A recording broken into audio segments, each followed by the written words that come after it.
सफाई भी समय समय पर होती है। सर, ब्रिटिश सेना के सैनिक रहे हैं दलपत सिंह जी, तो क्या उस गुलामी की जो याद है वो ताज़ा नहीं हो पाएगी? क्या ये आइकन बन देखिए, सकता मैं है? आपसे एक निवेदन कर दूं कि सैनिक चाहे कहीं का भी रहा हो,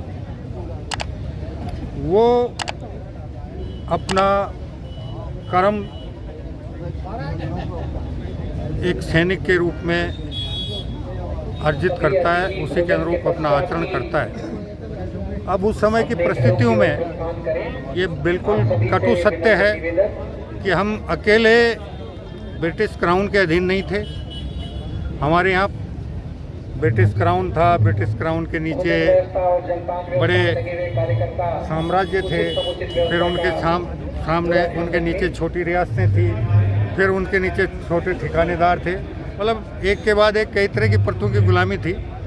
तो ये नहीं कहा जा सकता कि उस समय भी अपने राष्ट्र के लिए, आपकी जानकारी के लिए मैं एक निवेदन कर दूं कि हमारी दूसरे विश्व युद्ध में जो ब्रिटिश इंडियन आर्मी थी, जिसमें लगभग 35 लाख भारतीय थे, वही तो फिर आज़ादी फौज में, उनमें से तो 60,000 लोग शामिल हुए थे और उन्होंने अपनी मातृभूमि की रक्षा के लिए अपना सर्वसमर्पण किया था।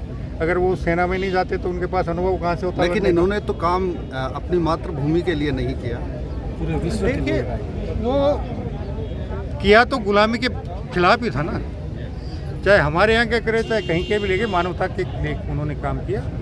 इसलिए इस बात को आप ये नहीं कह सकते कि हम, उनका आचरण कैसा था, वो गुलाम भारत के थे, गुलाम उसमें थे। उन्होंने मानवता की सेवा के लिए और गुलामी की बेड़ियां काटने के लिए अपना संघर्ष किया था और उसी के लिए बलिदान दिया था।